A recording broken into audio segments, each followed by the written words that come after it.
And that's, before you say that, that's because if you are part of this group, then you would have access to um, listen to the programs that have gone through before, and this one as well. Yeah.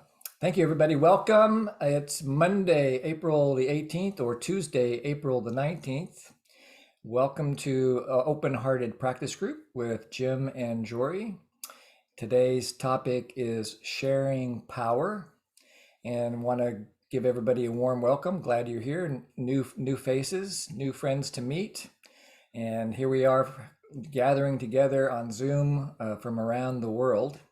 And I feel happy about sharing, having 2 hours to share a topic that is precious. It's kind of one of the underlying pieces of nonviolent communication. Jori and I were joking before the beginning of the call that we could probably spend about 8 weeks just unpacking sharing power. And we'll touch on a couple things today. How are you, Jori? I'm feeling light and happy and glad to be here, glad to see you all. And relieved that my body is doing well today. I'm healing from some things, and so I'm just kind of high on feeling well. It's great. Mm-hmm. When you're happy, I'm happy. So thank you for doing everything you did to take care of your body and support your well-being. Mm. So, Kind of like what Janet wrote in the chat, means feeling up, which means something else in English besides just I'm having high feelings. That's what I think she means by that. Yeah, feeling uplifted. Yes. Yeah. Yeah, so if you're here for the first time, let me just explain a little bit about what we do and how we do it. This is a nonviolent communication practice group. So we really focus on practice, not too much on lecture. We do answer questions and stuff when we can, but we really try to focus on guiding you in practice and giving you the opportunity to use nonviolent communication in terms of learning it and integrating it in your own life. So it becomes a practical tool that you can use for the other hundreds of hours every week that you're not here in this practice group. And so to that end, we practice 3 different ways. We'll practice in just a moment with self-connection, which is using nonviolent communication as an inside job, using it as a tool for self-connection, self-compassion. And then there'll be an opportunity to do a check-in in a small group where you get to practice the other 2 ways of utilizing nonviolent communication: honesty when you're speaking and empathy when you're listening. Then as we go through the rest of the content of the class today, there'll be other opportunities for self-connection, empathy, and honesty as we go. We go for about 2 hours. And toward the end of the call, we reserve the last few minutes to hear from you about how the class worked for you and give us feedback. And also if you have suggestions about what we could do to improve the class in the future. We also have a chance to share resources like other things that you're excited about, other trainings, other books that are lighting you up and so forth.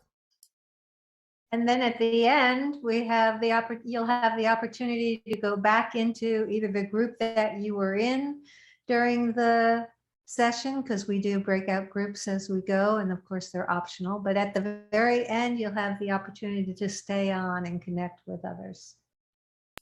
Yeah, and so without further ado, to save as much time as possible for practice, let's go ahead and do a self-connection exercise. While I'm leading this, Jori will be making small groups, and there'll be about 3 people in the small group. If you don't want to be in a small group, just put an equal sign in front of your name, and that will be Jori's clue not to put you in a small group. And if you have a different, what we call a mother tongue, or the language that you grew up in, if you are willing to be in a group with other people who speak that language, that can be an asset to those who are not as fluent. And also there's a different way that that happens inside of us when we speak the language that we grew up in. it lands more deeply in our being. So I do invite you to be in your own language if that's possible with others. So just put that language after your name, and I will do my best to put you in a group with people that speak that, if that's what you would like. Okay, thanks.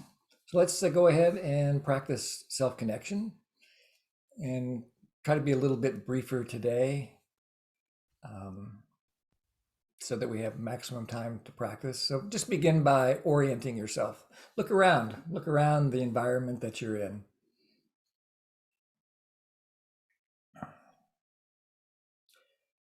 Just let your eyes go wherever they want to go, practicing the skills of presence and observing.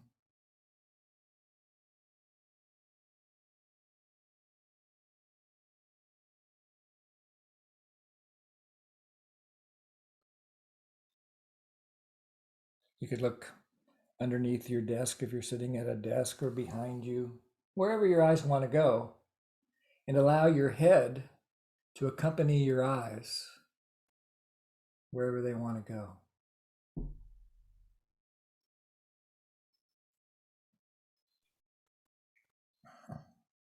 And then find something in your environment that you enjoy looking at. Maybe out a window, or a particular object that you love or enjoy. Just let your eyes rest there for a moment and take it in. Take it in that you have this to look at in your life.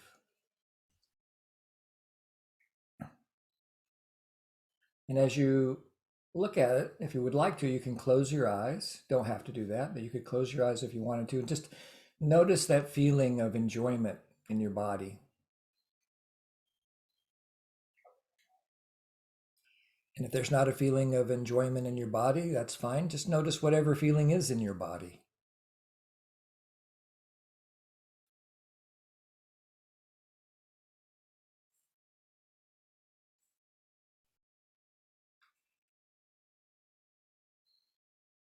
And then let your consciousness go wherever it wants to go, and just scan your body for any sense of tension or pain.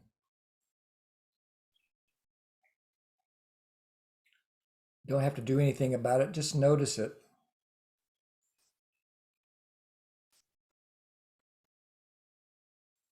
Notice it, and sometimes it's helpful to name it.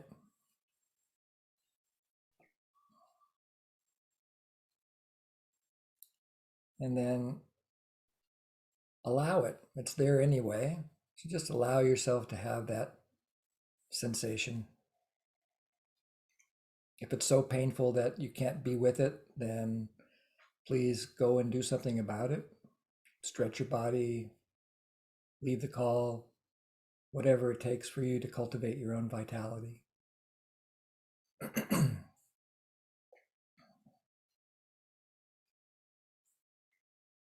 Please do not endure just to be here.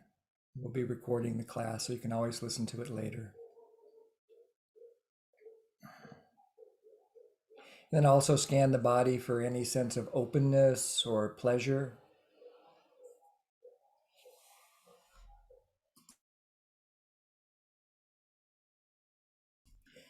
Again, notice it and name it, savor it.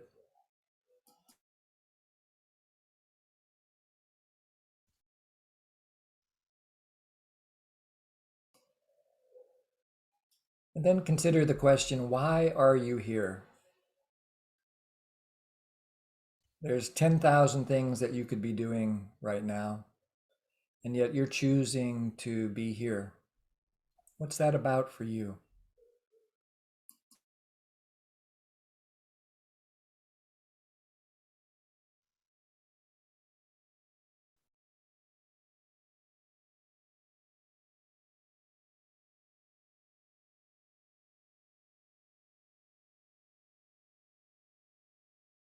I'll make a few guesses in case that's a question that you're puzzled by. Maybe you're here for community, to join 45 other people that are interested in something called nonviolent communication. Maybe it's about a sense of belonging. Maybe you're motivated because you want to learn something about nonviolent communication. Maybe it's about personal growth for you. Maybe fun, self-expression, empathy, something else. So with this question, we're pointing to needs.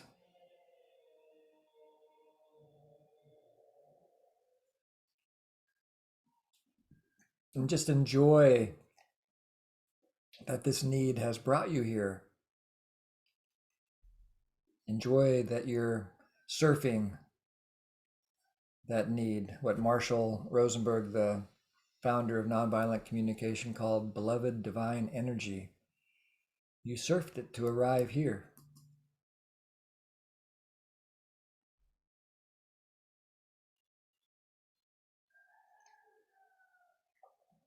And finally, as for this exercise, consider what could you do to make your life more wonderful during the call? What requests could you make of yourself or somebody else that could help you get what you came here to get?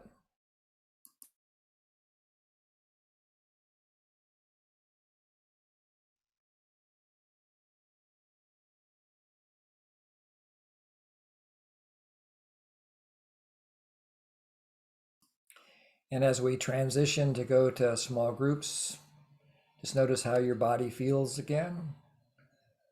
Acknowledge for yourself those feelings.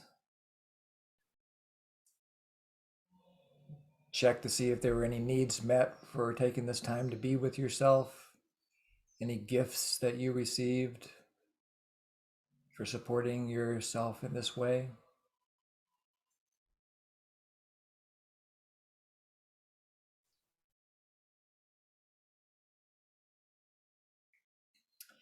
And Jori's going to open up small groups. She's going to set the timer for 10 minutes plus 1.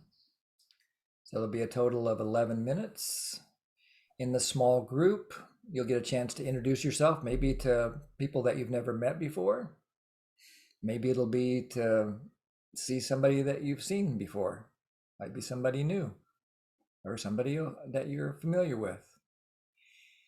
So introduce yourself and then say how you're feeling about being here and what this exercise was like for you, a chance for you to practice honesty. Maybe you really liked the exercise, maybe it was boring, maybe you didn't like it, maybe you had some advice you'd like to give Jim, whatever it's about for you, chance just to express yourself. And then when you're listening, which would be 2/3 of the time, you get to practice empathy. In this case, we're going to suggest silent empathy, where you're just present with the speaker, giving them space, presence, and focus just to express themselves. And we can't help you with the time, so please help each other so that everybody has about 3 minutes to express, and there'll be a little bit of time at the end if there's anything else that you want to say. Yeah, it's really helpful actually if you choose one person to be the timekeeper. That helps a lot. And whenever you're ready, you can open up the groups. If you put an equal sign into your name, you'll end up in a group with all the other people with equal signs in their name. And but you don't need to do anything about that. You'll just be there we call it the library. You'll be in the library with other people who are just enjoying the silent space. We'll see you all back here in about 10 minutes. And just so you know, the people who came in late after the self-connection exercise started, it'll take me some time then to put you into rooms because I only get the people who are here when I start to set out with the rooms. And if you find yourself with only 2 people, expect that there'll be a third, and there might even be a fourth. All right, and with that, I'll open it up.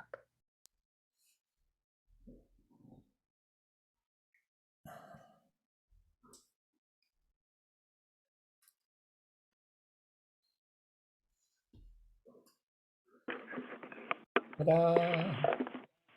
Uh, Here comes everybody. Welcome back. Look at everybody coming back.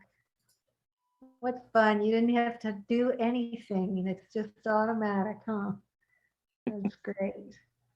Yeah, I'd love to hear from anybody who wants to share anything about what we've done so far, any celebrations or questions. Hi, Patricia, your hand is up. Go for it. I have a question, in that I'm a bit confused as to what is the difference between the self-connection and the zero step that you talk about, Jim? Yeah, you want to hear that from Jim? Or you, either Okay. one. I'm sorry. It's just that he's always talking about the zero step. He says it more than, he talks more than I do, always. You listen. He talks about. Go ahead, Jori. So the zero step is actually a state of being. It's not a doing.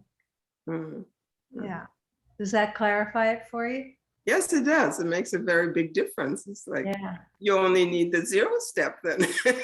Well, we use the other to get to, we use our skills. The others are skills that we use to get to our zero step. And then when we're in our zero step, then we can also tap into skills to meet the needs that are alive in us. Yeah. Yeah. It makes total sense. And the other day I got mad at somebody. I'm not mad, I got annoyed. And I opened my mouth and it didn't sound very nice. And I thought, whoa. And then I realized, I didn't do the zero step. I knew I was annoyed, and instead of pausing, I just went right for the jugular. Yeah. Yourself. I'm glad you can laugh about it now. In your case, just like mine, most of the time, my self-connection came after the fact. I just realized that I might have done something that I wish I hadn't have done. And I love it when I remember to notice that I'm disconnected first, then do self-empathy until I get back to zero before I open my mouth. That's my aim in life. Is that complete for you, Patricia? Yes, thank you. And Rob? Yeah, I'd like to work on it, maybe not now or if there's time, but I know this is about sharing power, but I've had a situation recently, I'll just outline it, and that is, where I'm a landlord for a house. And when I was trying to be empathetic and sort of friends with the renters, and they were much more swift at getting concessions out of me than I was of them. And in the end, I just said, enough is enough. Power over people. And I just said it was going to be written, and I just said, da, da, da, da, da, da, and that's it. Yeah, sounds like you said yes to some things you wish you hadn't. Yeah, and I just chose power over people. I mean, there's a part of me that reacts that says, no, no, no, you can't, hey, wait a minute, but I did. So you made a choice that you considered to be power over. You had a choice to stay or go. And I'd have to say more. It'd take longer if you wanted to talk about more or something. What the different vectors were in the thing. But I thought I'd just mention that because it'd take 5 minutes or something. But so if other people want to talk now. I just want to acknowledge that sometimes we want to collaborate, and we're working with people who don't, and then we make choices that are the best ones to think of in the moment. So. Yeah, quickly, my problem was that the renter is actually the financial manager at a Mercedes dealership, and he deals with financial stuff, 5 days a week, and he's so good that, anyways, I just found that I couldn't get my point across. I just felt upset all the time talking to him, and couldn't Yeah. express myself. So anyways, I'm that's so curious, basically it, Rob. actually. I'm so curious after we practice today, Yeah. just find out if you learned anything about that Okay. dynamic. And so see That's if you can check in good. at the very end and find out if what we practice with today helps you towards a discovery of other choices. How does that sound? That sounds great. Great. I'll stay awake. Okay. All right. Thank you. Okay. And Siva? Well, both Patricia and Rob raised two questions in me because I didn't quite get the difference between the zero step and the self-connection. I guess Patricia did because maybe the question lived in her longer. And that's a good thing about questions living in you, is that you somehow figure it out yourself. That was like a new idea. And the idea that I'm more familiar with is the idea of anchoring with respect to Denison laterality repatterning, which is how you use a muscle test to test some kind of idea that's in your unconscious, and you also, when your mind has been changed, then the same muscle test it's an affirmation that your beingness was actually changed, because at first your muscle switched off and now you did blah blah blah or some kind of movement, and that switched you on. And then what Rob said, and I hope this will be revealed when we learn more about power with and power over, but that what we learned a few weeks ago is to just say, I can't handle this now, I need a break. And then you disconnect from whatever is traumatizing you in the moment and just get back to ground zero. That's self-empathy. Exactly. That's self-empathy. And then you go back to zero. If this is a new term for people, zero step, it's not, it's kind of you'll never find Marshall Rosenberg talking about zero step. It's a concept that Jori and I learned at the very first practice group that we ever went to from the person who was leading the group that night. And he took two other concepts of Marshall's and combined them into one concept. And the two concepts are the intention and the attention. So intention is why we want to do what we're doing. And with nonviolent communication, we talk about the intention being to create a quality of connection that inspires compassionate giving and receiving. So that's the intention that we're working to cultivate in ourselves.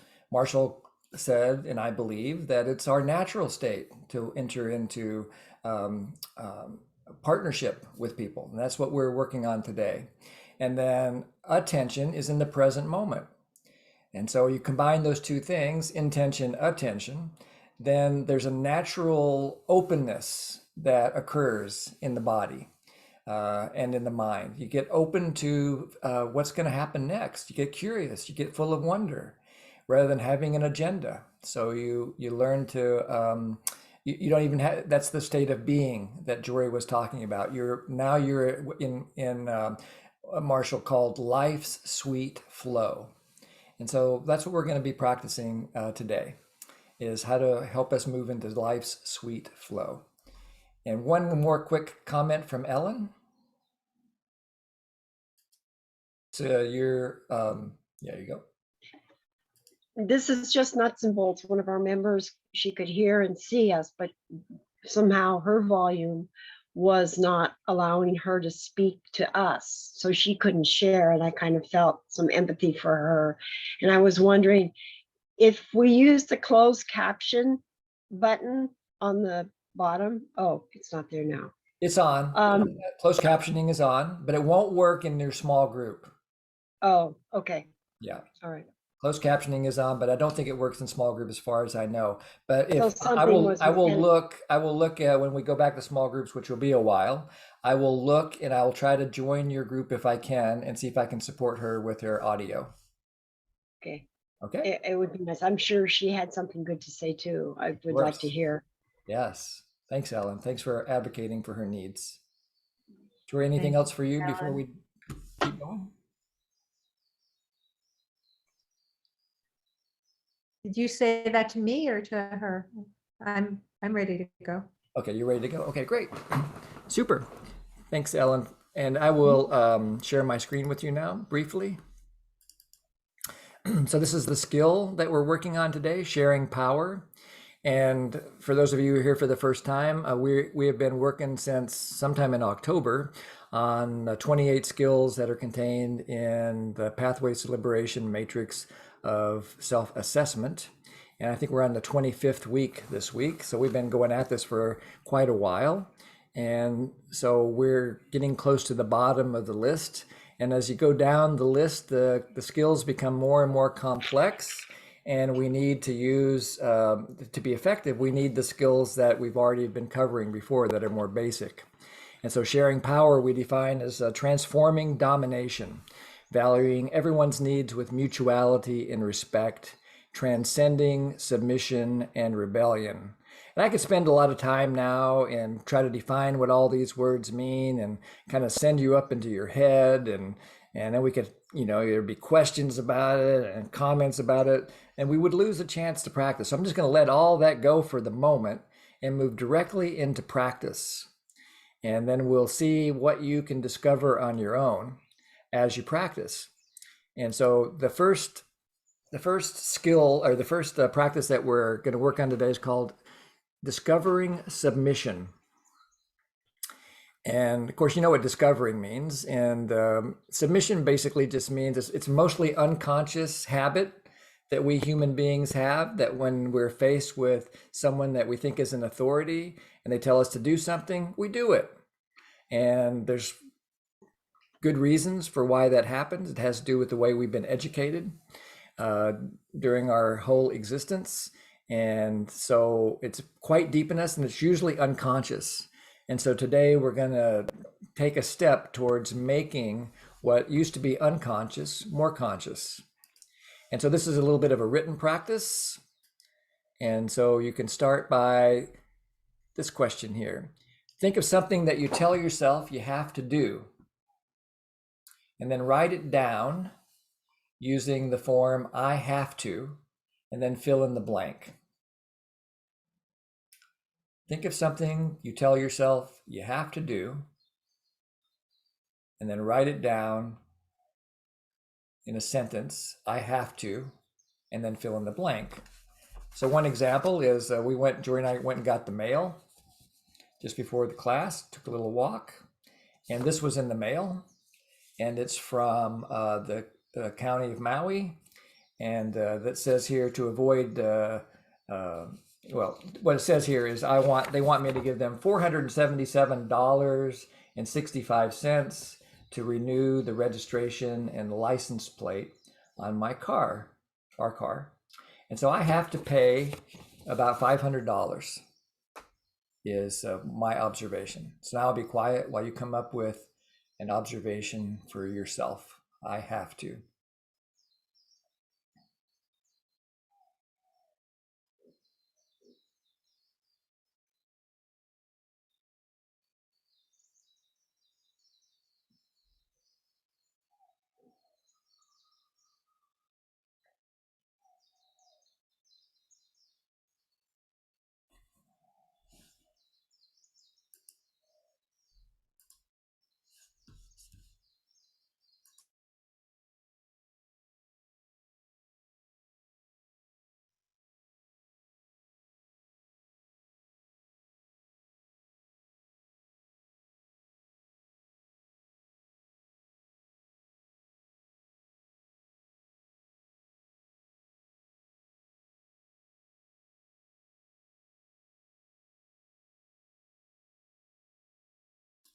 Some of you are probably making a list because there's a lot of things we tell ourselves we have to do, but you only need one for the exercise, and you don't need the story.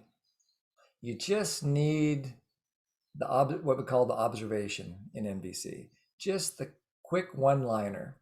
I have to pay my registration fee, whatever it is for you. So I'll be quiet for another 30 seconds, and we'll move on.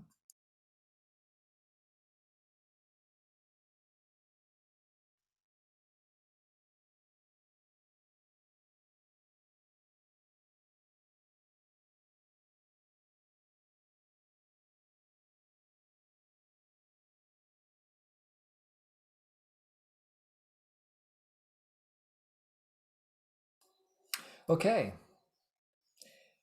Now add something to your sentence. Add the phrase "or else" to the end of your sentence. So what's the punishment if you don't comply with what you've been told to do? So in my case, it says right here on the piece of paper, it says, to avoid penalty, renew on or before May 31st, 2022.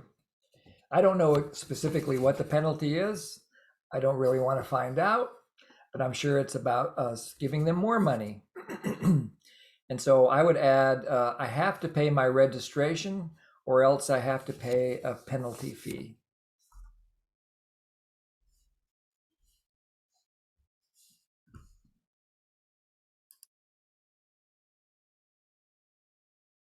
You might lose your license or your car license.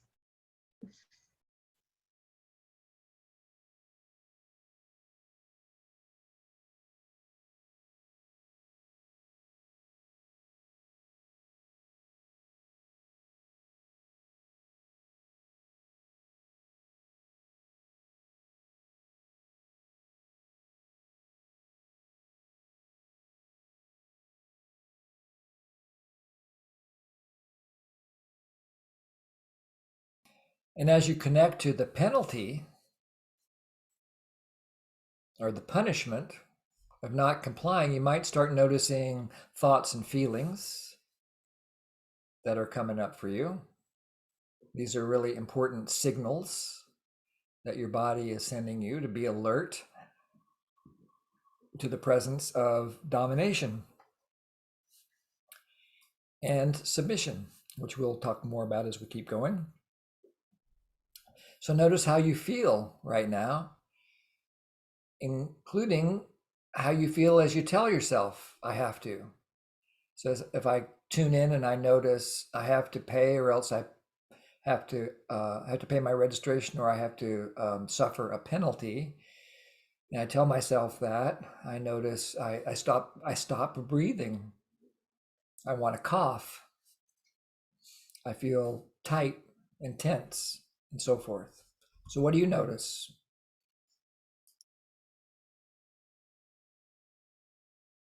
First, notice what's going on in your body. And pay attention especially to your body.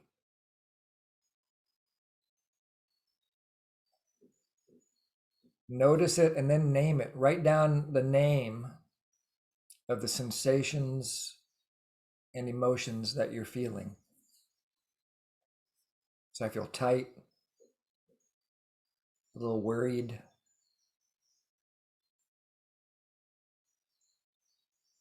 some anxiety, pressure. What is it for you?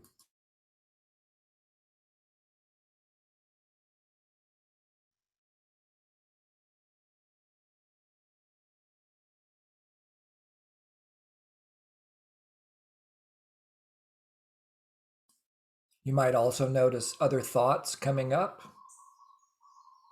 You might, I notice a thought of it actually has to do with thinking about the system that we've set up to do this, and it's okay for me. I can actually, I'm in a place in my life where I can I have the money to pay this, but I'm scared. I wish that there was something other than a penalty for someone who might have a car who doesn't have the money right now in the next 30 something days.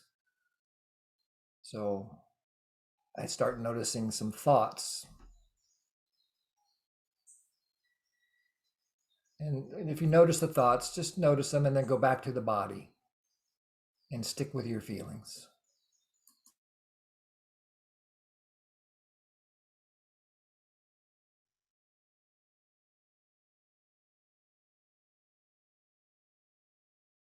And then we'll start transforming this. The first step is to cross out or delete have to in your sentence and replace it with the phrase choose to.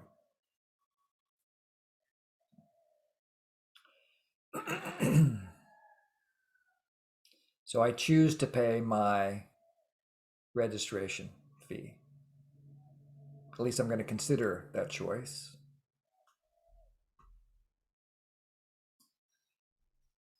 And then cross out or else and that whole penalty piece and write because blank is important to me. What's important to you? Why? What's the good reason you have for complying with what you're hearing as a demand?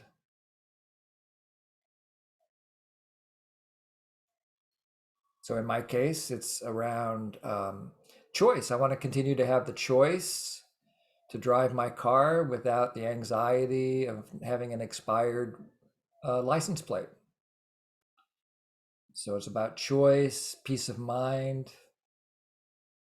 So I'm choosing to pay my registration because peace of mind and choice is important to me. So I'll be quiet for a minute or so while you decide what you would put into the blank.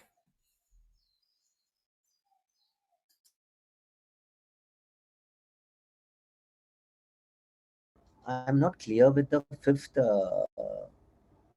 fifth point. Yeah. So just ask yourself, what's the good reason I have Yeah. to comply with this request? Yeah. Suppose the second point I have written, or else I'll be in pain. So how do I put it in the fifth? Yeah. Fifth. So that's a great, thank you for asking, because I bet other people have the same question. So if I was worried about pain, my Yeah. need would be to protect myself from pain. Okay. Yeah. Yeah. Thank you so much. You're very welcome. Thank you for asking. I'm sure it helped other people as well.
Anybody else need help with this step?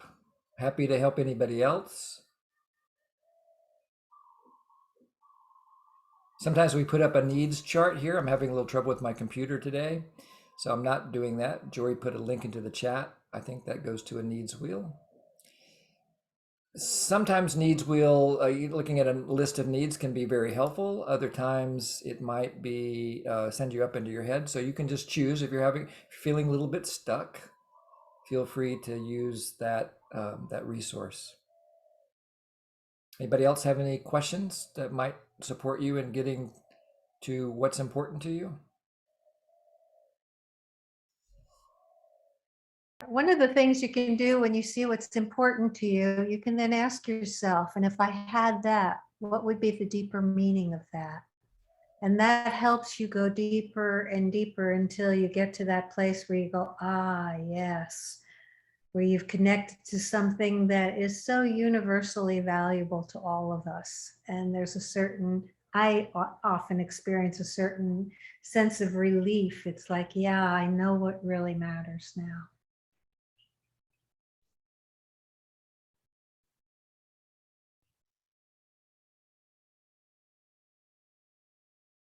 So now that you're closer to your need, it doesn't have to be perfect, by the way, but you're moving towards a deeper quality of connection to the life that's moving in you.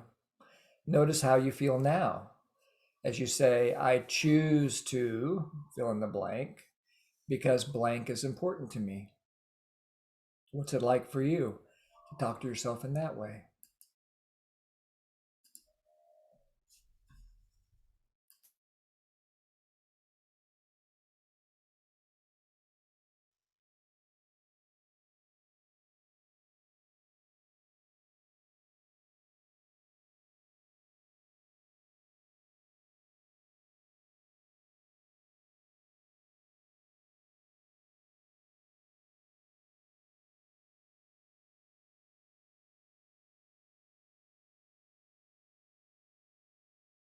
And again, as you notice now the feelings in your body, that's where it always starts. It's just noticing them.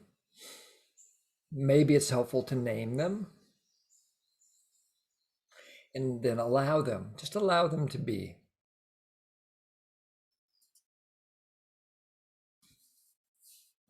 Maybe there's still a sense of tension or stress, that's okay. Or maybe there's a sense of relief or release, that's okay. Just give yourself permission to feel whatever you feel. You're probably closer to choice than you were 5 minutes ago or whenever we started this. If you're not at a sense of choice yet, then you could repeat this exercise. If you chose a particularly challenging observation, then it might take more time. So I want to just acknowledge that. But now consider, do you still want to choose to do this?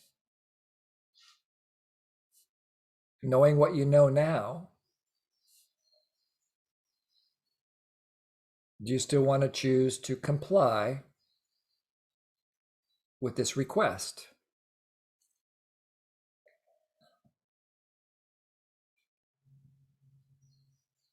If yes, then great. If no, then you've got some relational work to do, which we're not going to cover today. But you could enter into dialogue. Maybe first you need to get some empathy from somebody to get more clear on your needs and maybe come up with some more choices that you would feel more comfortable with. Maybe you need to do a role play with a friend. Lots of different ways that you can start to prepare yourself for entering into a needs-connected dialogue. But for today, I want to get some feedback from you about what you noticed just doing this simple exercise. Did anybody notice a shift? Especially love to hear from voices we don't usually hear. Yeah, either in the chat or you can raise your hand. If you don't know how to raise your hand, there's a little button on the bottom of your screen where it says there's a little happy face with a plus, and there's a reaction button there. You push that and you can raise your hand there. Go ahead, Sanjita. Yeah, good morning from India. And the situation that I picked up, the observation that I picked up was this comment that I was always getting my way from my ex-husband, that you need to learn to talk less and be more diplomatic with your choice of words. And that used to, for the longest of time, always bother me, that, and I used to question myself, do I actually do that? I was blaming myself. I realized a lot of shame in that. The second step took me to when I saw that I have to do it or else, I realized that I was losing a lot of relations, a lot of friends in the wrong choice of words or being too brazen about my speaking. I did realize that I value those friends, the friendships, the relationships that I was losing. And I reframed it to encompass the love and the warmth that I so value from those friendships. And it's now where I am as I'm speaking to you, is I'm so much at peace with this choice that I'm making, that it's not being pushed onto me, it's not being forced onto me. I'm not forcing myself to do it. Nobody is blaming me and making, accusing and blaming and making me do it. Because I was not budging. My mind was not budging every time. It was stuck in that blame, guilt. And am I really like that? Questioning myself. And now that you took me to the need and what I valued to make it my choice, I'm actually wanting to do it. I can feel this expansion of that, oh, I can do it. It's so simple. It's as simple as this. Yeah, that's Beautiful, where I am. beautiful. To move Thank from you. have to choice. Yes, thank you so much. Yeah. Yeah. And Karen? Well, this exercise couldn't be better timed for me because I'm in the middle of a big procrastination job. I'm teaching a class in May, and I have been putting off preparing. And it doesn't make any logical sense. I don't know why, but each day I find some other thing to do besides preparing for my class. And I don't know what is behind that procrastination. But when I first forced myself to say, I have to, and then take it to the next level of understanding what was behind those feelings, that like anxiety, my or else was anxiety, embarrassment, feeling distraught. But when I realigned myself to, why am I doing this? Because I created this. I can't logically explain how I can be avoiding my own project. But anyway, that was the emotional trail. So thanks to this exercise, I have moved the needle by naming on paper in my colored pens the needs that I meet by doing this class. That was the realignment that I needed. And so tonight was the perfect night for me. And this was the perfect exercise. Thank you very much. Perfect. And it's a full reflection of my experience of having just finished the taxes. Thank you. And Beth and or Don?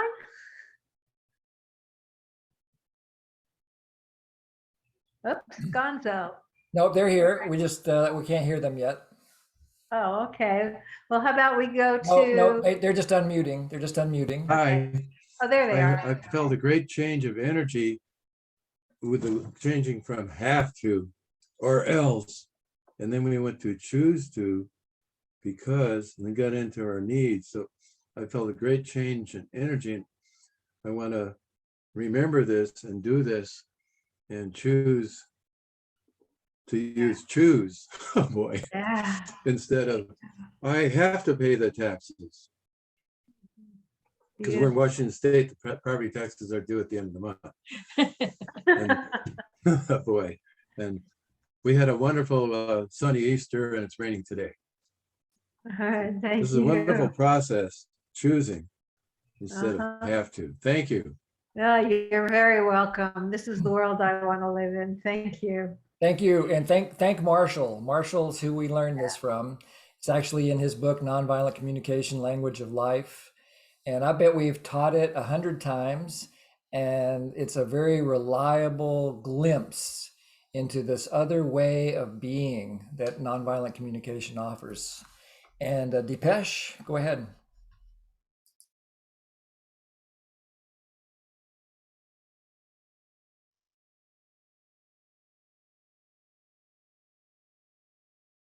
Oh, he's having trouble unmuting here, I think. Lower left-hand corner. Wish I could unmute you. I don't have that power. Yeah. Lower Yeah. left-hand corner with the little. Got it. There you go. Oh, good. The first thing what when I wrote on the first 2 points, I was disturbed, and a lot of thoughts came in, and I knew I wanted to work on it, and I was little, rather you can say a lot shaken up because a lot of thoughts came in, and when it was I choose to. The energy levels in the both when I was just sitting and I was just thinking about it, my energy levels were completely different. Like towards the end, I was more peaceful, and I knew what I wanted to do. Isn't that amazing? Of course, I was thinking about other people also, because there are people involved in the situation. But then the first thing was that I am grounded and I am going to do this. And if I do this, I'll probably, be more peaceful. So it was an amazing experience, and the energy immediately shifted. It immediately shifted. Wow. So Amazing, huh? Thank you for sharing. Yeah, thank you so much. It's amazing how we can change the whole world around ourselves by the way we think. Yeah. One more, Zohar, and then we have another practice for you to try. Go ahead, Zohar. Hi. This exercise actually opened a deep conversation that I need to go with myself, because one of the things I found out that there is like a conflict of needs in me, that I feel that I have to do something because of, so even if I change it to, I want to choose to do it because of a need that I have, I still feel the conflict of needs that I was experiencing when I told myself this morning that I had to do this thing. So if you have something to add about that, Yeah, that would be great. this is why that last piece is so important. To just say, I choose to, and then notice how it is, and then go and take a moment to see if that's really true for you. And maybe it's what's really true for you is you don't choose this. This isn't the path you want to take. Yeah. How does that land for you, Zohar? So I could feel, I could very quickly see that my strategy was not the best match for my needs, that I would like to find a different strategy to meet my need. But there's a deeper level there, that there is a conflict of needs in me. So the suggestion would be, would be to mediate that conflict. It's probably not a conflict of needs. It's probably a conflict of strategies. Because in NVC, I try to remember that needs are never in conflict. When I meet the needs might be in conflict, but the needs, I want to honor all the needs. And so I go with this idea that all conflict is a creativity crisis. And so if I'm still stuck and I don't want to choose to do this anymore, and yet I still have some have to energy, just means there's more mediation work to be done within myself. Maybe I've got a part that wants to do it and a part that doesn't want to do it.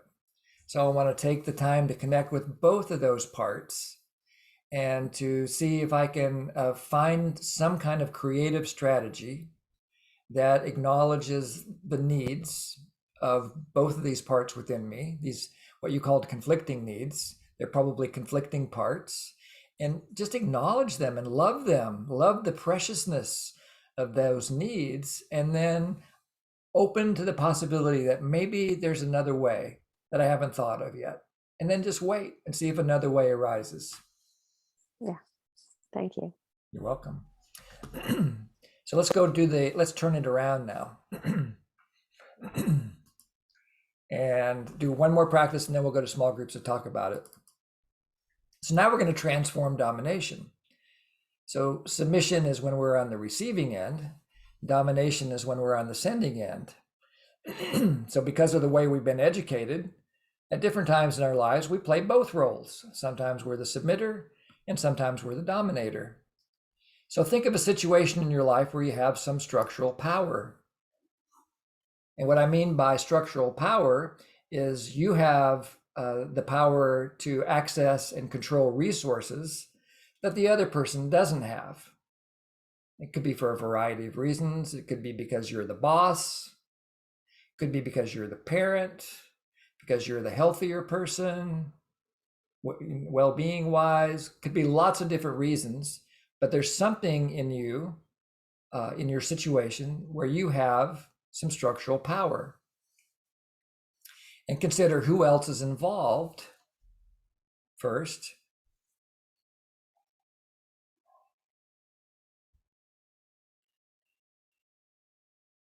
So I'm going to choose the gardener. I have a gardener that comes to work at my house.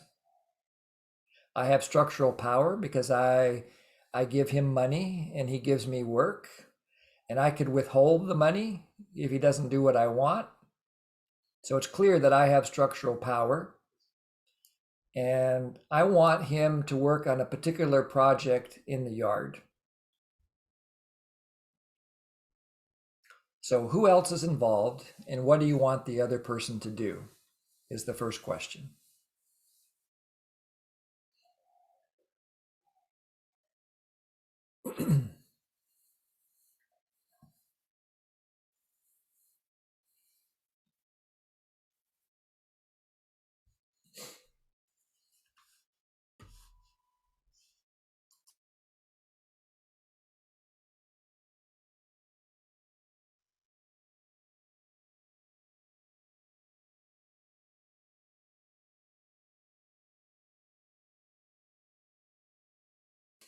Sometimes people get puzzled and they can't think of something. So you can borrow this one that we use a lot in our workshops. Imagine that you're caretaking for a child and it's time to get them to brush their teeth or go to bed or something like that, a small child.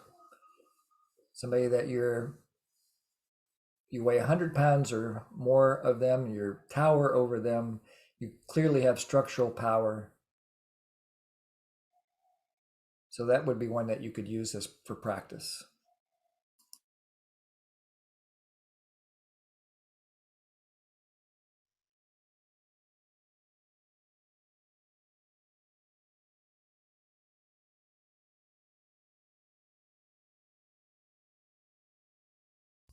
And then consider, what will you do if the other person does not comply?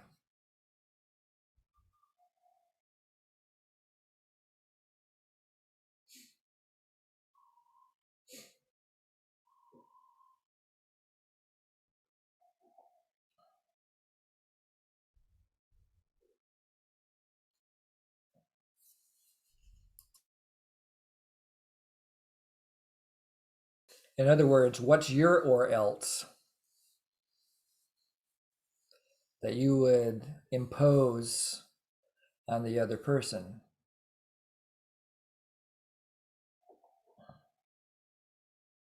So I remember when our kids were little and I couldn't get them to brush their teeth and I didn't know about NVC, I was very creative in my threats. I had a whole list of things that I would try to pull out, like no more Nintendo. And this was 40 years ago, 35 years ago. So you guys might not even remember what a Nintendo is, but that was the very first video game. So if you don't brush your teeth, I'm taking away the game or some other privilege.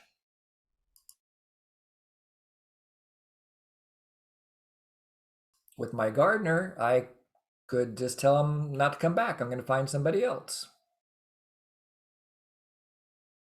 So what's your threat? What's the punishment or the penalty that you might impose?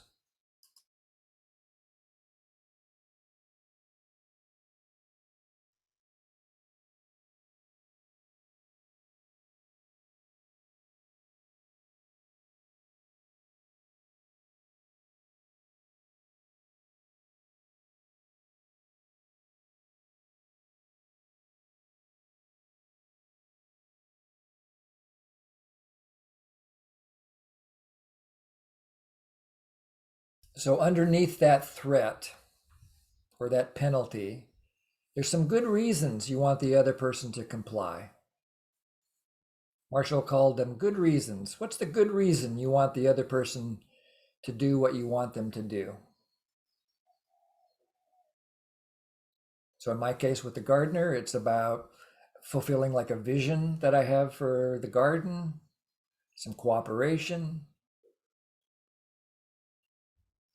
some ease. What's it about for you?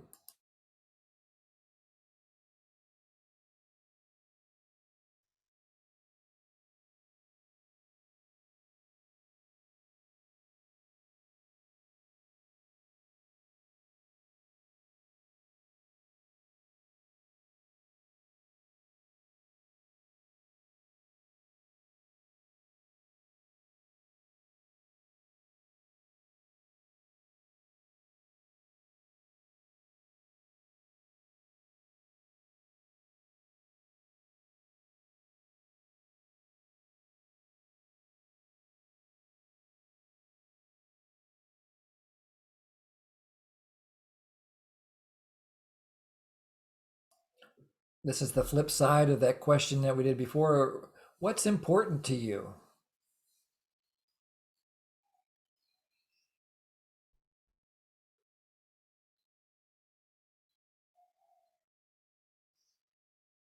In other words, why do you want this person to do this? And then when you get connected to a need,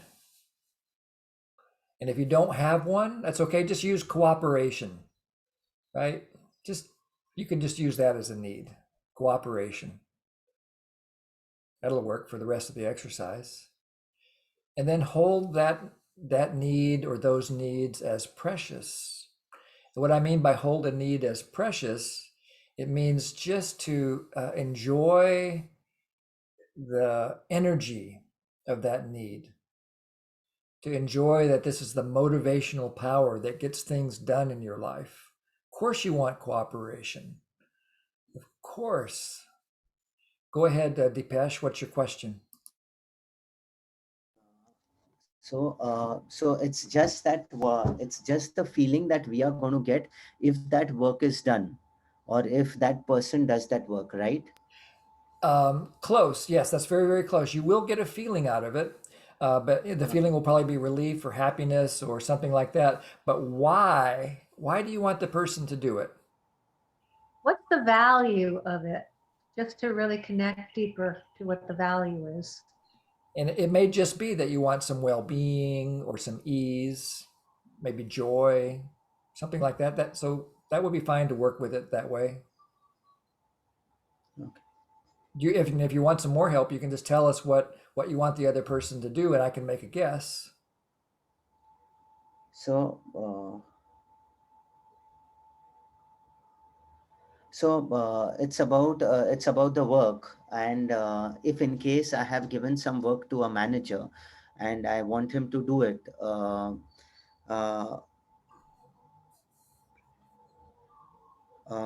so the first thing is I want him to listen to me and work on the given task. Sure. If he does not do it, uh, I would pressure him or probably make him understand and keep on pushing him that, please do it, do it. This is important. This is important. Yeah. Okay. What are the good reasons? The work will be done, and we can go ahead. Otherwise, it is stuck, and we are stuck in that situation. Yeah. So it'll help you to move towards your mission or your goals. Okay. And if you move towards your mission or your goals, Yeah. why is that important to you? Is it about, probably something about contribution? Your work is probably linked to how you contribute to the world. Yeah. Yeah. Yeah. Yeah. So that's beautiful. That's a beautiful, good reason for asking him to do what you want to do, because you want your business to contribute to the world. Yeah. Yeah. Beautiful. Yeah. Thank you. So now comes the pain. What are the relational costs of acting to enforce compliance? In other words, if you impose the penalty or the punishment, what needs are not fed? So if you punish the other person for not complying, what's the effect on your relationship with the other person? What's the effect on their life? So if I know, in my case with the gardener that comes to work, it would have a terrible impact on his life if I told him he couldn't come back. He really relies on the paycheck in order to get food. So he might end up getting hungry. He might lose his house. It would break the sense of trust that we have together. So it would be about well-being and trust for me. Those would be the needs that would not be met, and for him. What's it like in your case? What are the costs?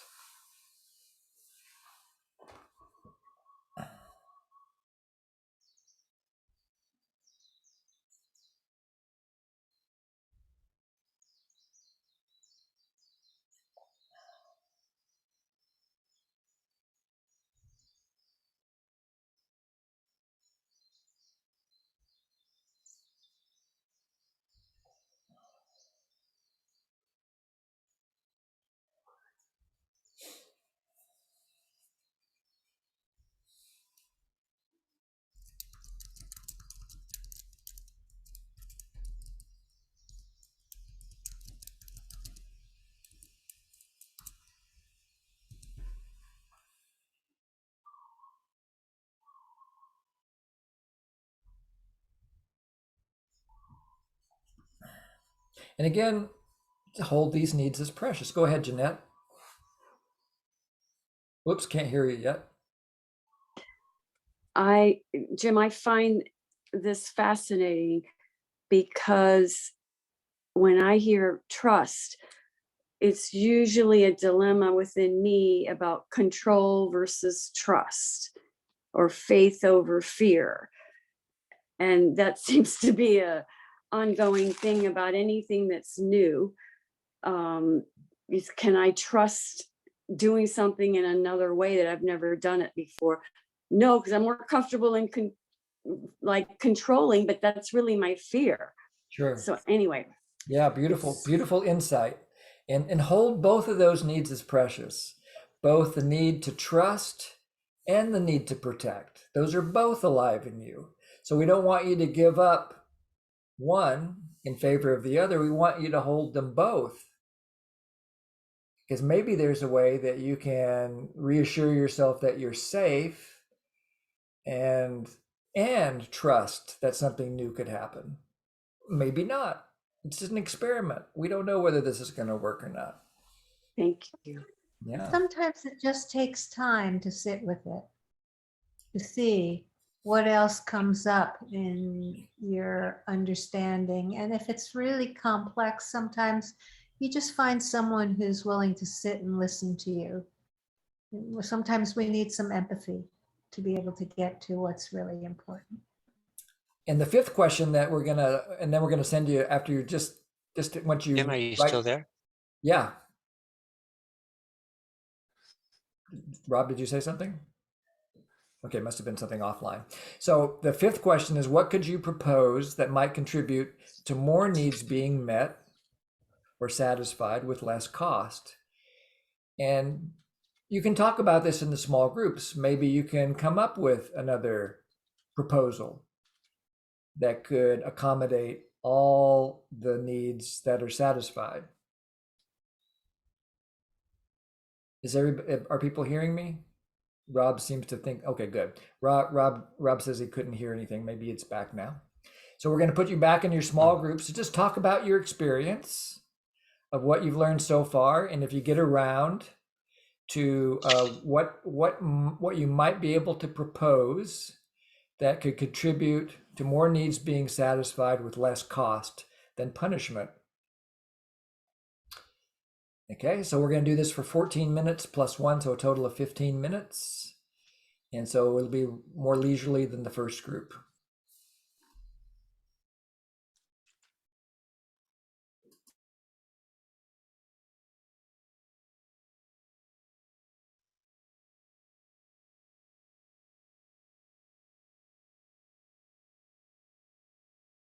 Karen was speaking for you.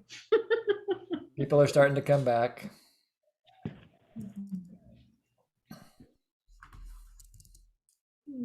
Okay. Okay, now I'm really curious. I bet Jori is too. What did you learn? Yeah. Especially, Rob, I wanted to check in with you because you brought up something early in the call. So if you're still here. Yeah, Yeah. I'm still here. I felt like I was more in trying to work in tandem is more than I had pictured, because I was really considerate and listening to all their needs about having a second dog, about actually their preference was to sign another year lease, and I was listening to everything. But then I was actually, when I lay down, I was in this meditating, and I felt so disturbed, and I felt, well, but I'm not feeling heard, and I'm dealing with a situation in Northern California that we're all traumatized by fires and the housing situation. And what happened was I mentioned to them about, in honesty, I said, I don't want to send you a contract because if we have trouble with fires again, I want to sell the house. That was really how I felt, but that really connected into a well of insecurity and on my part and their part. And wow, that was probably saying more than I should have, I know what I wish of. But I did see that I put it all out there, total honesty, and then had a withdrawal actually. And it wasn't working for me. It was bumming them out. I was saying too much. And it was better to do written and just for me to say, as the landlord, you can pay this to have another dog, or you can keep the same rent. And I'm sorry, it's not customary to redo the lease. It's not a customary thing to do. And that's where it's at right now. But I do have anxiety. Whenever I've really stuck up for myself, it seems to come back to bite me. That's what I was expressing in the group. Yeah. Like there's unforeseen circumstances. So anyways, I'm not at total ease with it. I understand. It sounds like you were doing the best you could to find a boundary that would work for you, to find kind of an edge where you could say yes, you were doing your best to take care of their needs, but you also wanted to acknowledge that you couldn't say yes to all of their all of their requests. Yeah, and here in California, we're traumatized with the fires, and you don't want to bring it up. It's too much for anybody to handle. Yeah. So, boy, Yeah, it's very tender topic. yeah, It's yeah, very scary, especially as we start getting warmer weather again. yeah. Because my house almost burned down 3 years ago. So, Oh, wow. Yeah, and so did the house up there that they're renting. I see. Yeah. So, Yeah, I'm celebrating your openness. And yeah, thank I you. acknowledge that when we actually share our honesty, it's a risk. Mm-hmm. It's really a risk. It can be something as simple as telling a joke, and you might have an unintended impact. It could be, some kind of a remark. You could, without any intention, you might stimulate a trauma memory for somebody.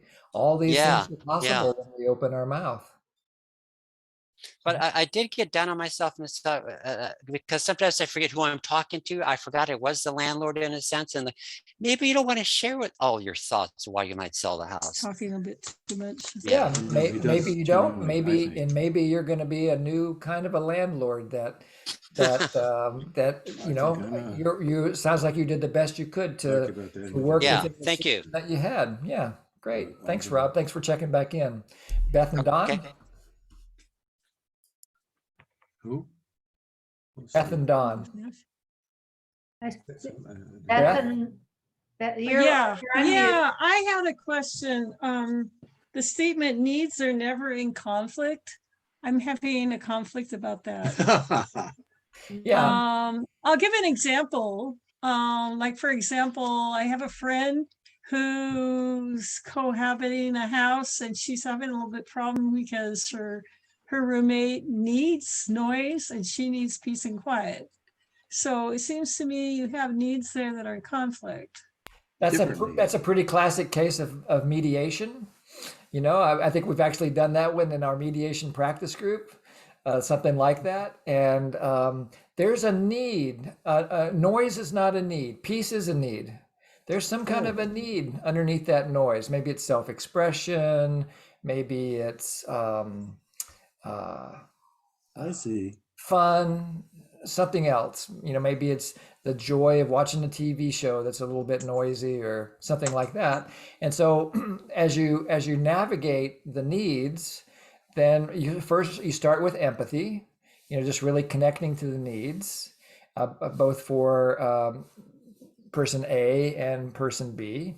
And then once all the needs are on the table, then you start getting creative. Does somebody have some kind of an idea about what might address all these needs? And where we get in trouble with our creativity crisis is we think all of our needs have to be met all of the time, including right now. Whereas as you grow your capacity for presence and patience, you can learn that you can put some needs on the shelf in the service of other needs. So for example, you might negotiate a strategy where there's freedom to speak during or make noise during certain hours of the day, but during other hours of the day, there's an agreement to have it as quiet time. And this, we can't go in and impose that. We actually support the two people in a mediation to discover something that they could at least try. Does that make sense, Beth? Well, that sounds ideal, but I think like in this particular case, I think that there are some people, and I don't know, I don't want to give a clinical diagnostic of what the reasons are for it, but this particular individual is not calm unless there is a lot of noise, something. You gotta have the music up or gotta have something running, gotta have some sort of stimulus in order to cope. Well, and for him, he does need the noise. So that's what headphones were invented for. Yeah. There Pardon you go. me? Headphones, earphones. Yeah. Yeah, Yeah. there's lots of both on both ends. For the person who Uh-huh. needs it quiet, Right. they get some noise canceling headphones and they have it as quiet as they like. For the person who wants noise, they maybe get some headphones and they can have music as loud as they like. So There it's you go. one Neat of a million ideas, man. ideas. Suggest that to your friend. Yeah. Yeah. Thanks You for might- bringing it up, Beth, and pointing out that, Yeah. it's the first step. We're Well, not. I was just wondering, about the whole topic about needs are never in conflict. So Well, it sounds like it's clarified right now. Thank you, Jim. You're welcome. Yeah, strategies are in conflict. Sometimes we just get stuck in how we can get everybody's needs met in a particular moment. There's a million strategies. Go ahead, Deepesh. Yeah, I have a little complicated situation. I actually spoke about the manager first, but it was not the manager, and it was just working on the family part of it. So I'll just say all the points whichever I have written, and if you could just give me light in it, it would be really nice. Okay, so the first point is think of a situation in your life when you have you have some structural power. So for that, I had written, the first point was to listen. Means the people in my family would listen to me, to what I want them to do to protect my family. So the first point was that why would I do it? To protect my family. The second point where I have written that will keep, what would I do? I would keep on pushing them to do the good, uh, and I would try to communicate with them in a way to do it. The third point was the third point is one minute.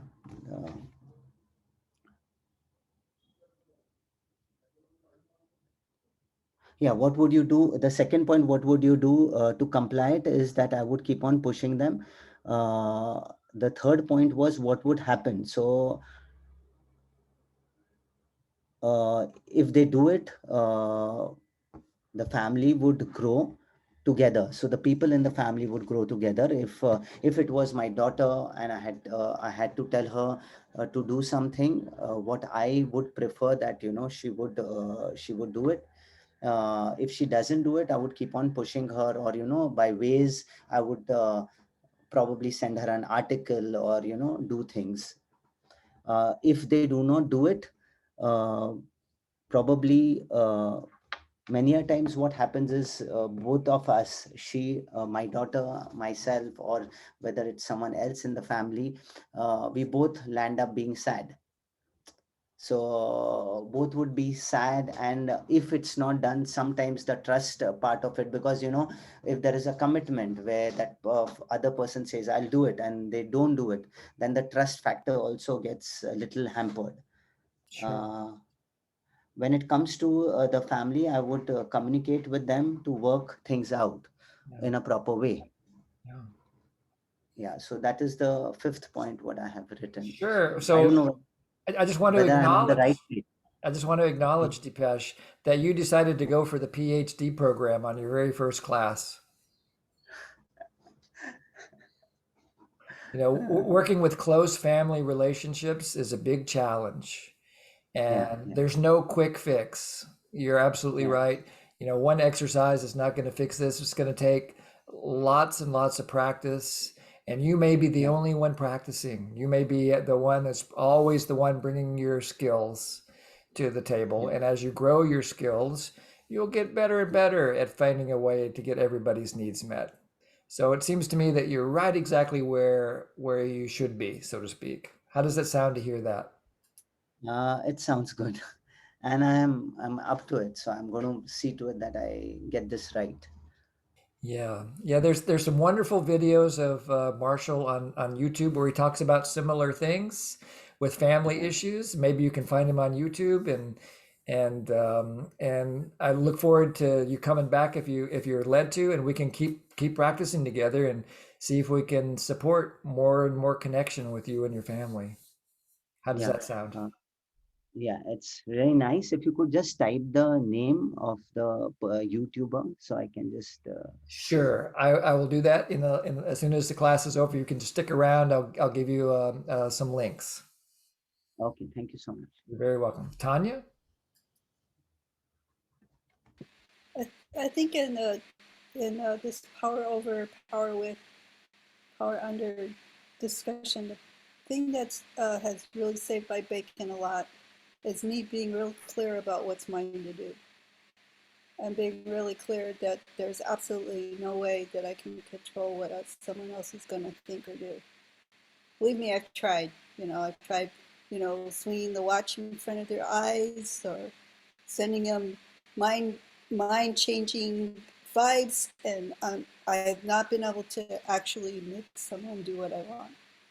So once I stay in those parameters, what is mine and what's somebody else's? You have a song about that, don't you, Jori?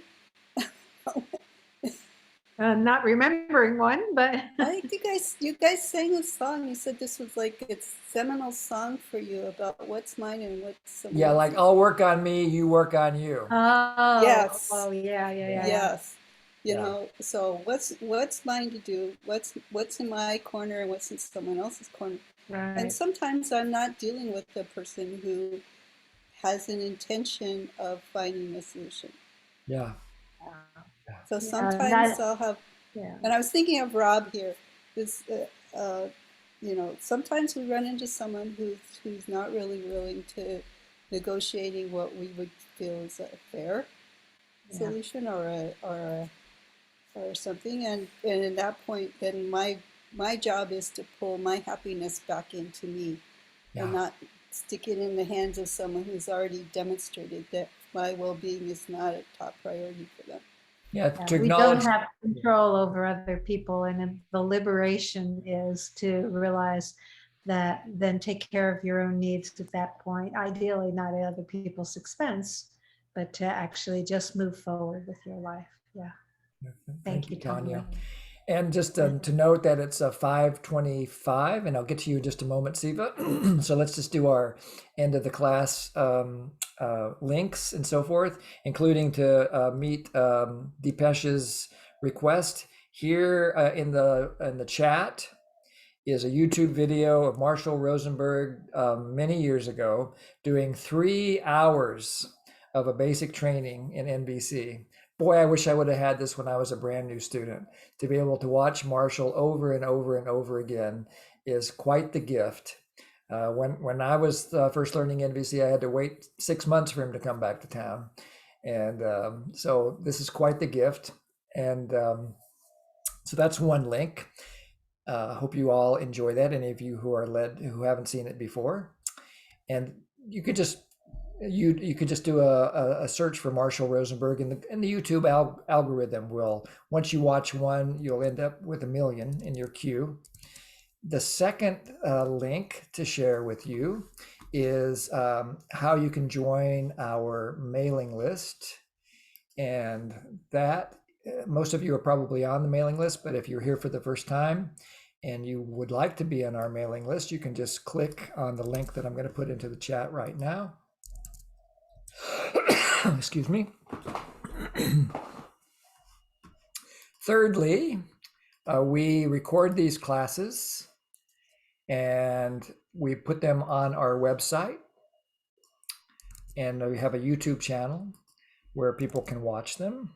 We're almost up to 100 subscribers now, which is probably all of you guys that have been visiting this group. And you can get to the link to the other 24 classes in this series by following that link, plus other calls there. I wrote a book called Pathways to Nonviolent Communication last year, and it's a fundraiser for Marshall's organization, the Center for Nonviolent Communication. You can order it from lots of different places. The link there is to a site that gives links to places where you can get free international shipping. And finally, we do all of our work on a donation basis, compassionate giving and receiving. And you can donate directly to the Center for Nonviolent Communication. That's our preference. Or if you want to send us money, you can. And we'll make sure that it goes to an NVC project that we're excited about. Yeah, thank you, Jim. Is that complete for you there? And then let me call on the other people. I see Siva, you have your hand up and you have the book up. Oh, actually, one more thing to tell you is that next week we will be doing a class called Transcending Roles. And so we'll be exploring how it's very much related to power, how when we have a particular role in life, we tend to play it. And if we get stuck in that role, we'll end up creating a lot of suffering and pain for ourselves and other people. And if you want to practice for this week, then I would just encourage you to be on the lookout for your own habits of either domination or submission. Okay, now I'm done. And so what I want people to know is that at the end of the group, we will put you into a group to connect with other people. If the people that we're connecting with are still here, you'll end up with them. If not, I'll put you in with some other people. So just so you know that you have an opportunity to connect still. And Siva? Kelly's book. Last week, somebody advised me to read this book. So I immediately ordered it, and it sounds like the people who endorsed the book really liked Kelly Bryson's sense of humor. Mm-hmm. Yeah. So it's been around for a while. It's a really good book. And so I think this has a lot of solutions for a lot of our needs. Great, thanks. And Jean, am I pronouncing your name right? It's right. Thank you, Jori. It's my first time joining the group, so thank you very much. I just have a couple questions. Is there any handouts or the slide that Jim shared in the class can find out somewhere? Yeah, Jim, did you put that link in the chat? I put the link to the video. There's no real handout for today, but I do have a handout for have to choose to. So I could, I'll go into my list of files right now, and I'll see if I can put that into the chat in just a moment. Thank you for clarifying that. That's what I really want from have to choose to, since it's very helpful. And also, where can I find the link to the YouTube that you put all the recording in it? So that would be just, you can scroll up in the chat, and the YouTube videos for this class are at pathwaystoliberation.com/resources.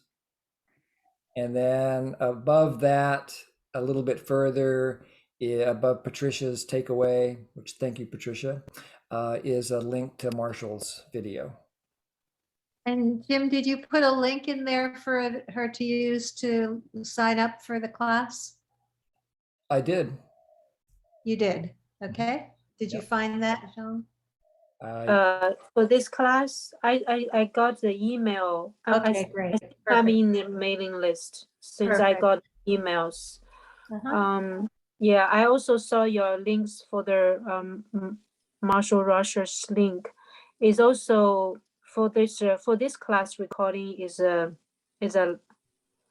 which one? Which one is for this class? It will show up if you click on Pathways to Liberation/resources. It takes me a couple of days to get it up there, but it'll probably be there by Wednesday or Thursday. Oh, okay. I will look for it. Thank you very much. You're very welcome. And Gail? Okay. Make sure. Okay. Quick request on that first exercise on submission. Could you just put that slide up for a second? If it's not too inconvenient.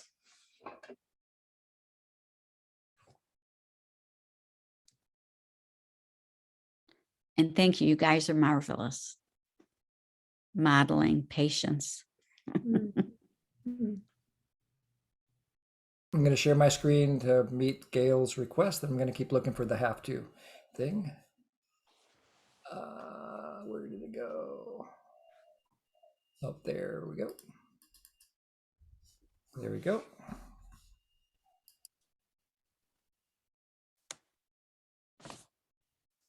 One second.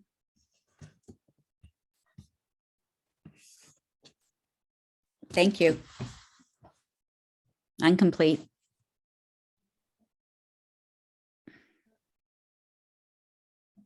Gail, was that you Yep. who was complete? Okay, Yep. perfect. So then Thank what you. I'm going to do is I'm going to open up the rooms again. Some of the people have left. If you find yourself alone, I'll do my best to put you into another room where you can chat with people. So I'll just wait a moment as people go, and then I'll open the rooms now.